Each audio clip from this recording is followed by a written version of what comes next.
Tribuners angin puting beliung terjang rumah warga di Banda. Kepala Basarnas imbau warga tetap waspada.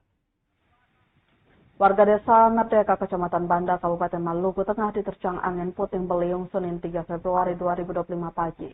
Bencana alam ini porandakan sejumlah rumah milik warga akibat hantaman angin. Sejumlah rumah bahkan tertimpa pohon hingga rusak parah. Hal itu juga disampaikan Muhammad Arafah, Kepala Badan SAR Nasional atau Basarnas Ambon saat diwawancarai tribunambon.com Senin 3 Februari 2025. Hingga kini katanya pihaknya tengah berupaya melakukan pendataan dan sikap siaga untuk mengevakuasi para korban. Lanjutnya jumlah korban yang terdampak bencana ini pun belum diketahui pasti. Ia mengimbau kepada masyarakat yang berada di sekitar lokasi peristiwa agar tetap waspada dari ancaman selanjutnya.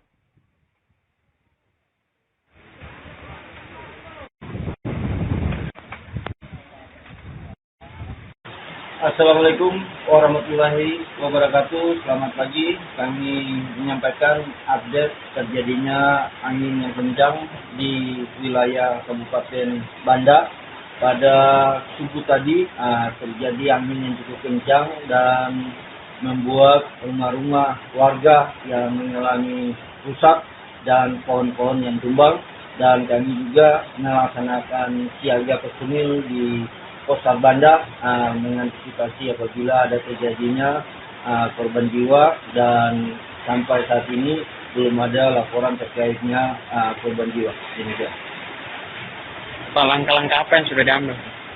Langkah-langkah yang sudah diambil oleh personil Basarnas yang berada di Posar Banda melaksanakan komunikasi TNI, Polri, dan pemerintah setempat beserta masyarakat, dan juga melaksanakan siaga mengantisipasi terjadinya angin kencang lagi dan permohonan bantuan dari masyarakat yang tertimpa bencana angin puting beliung.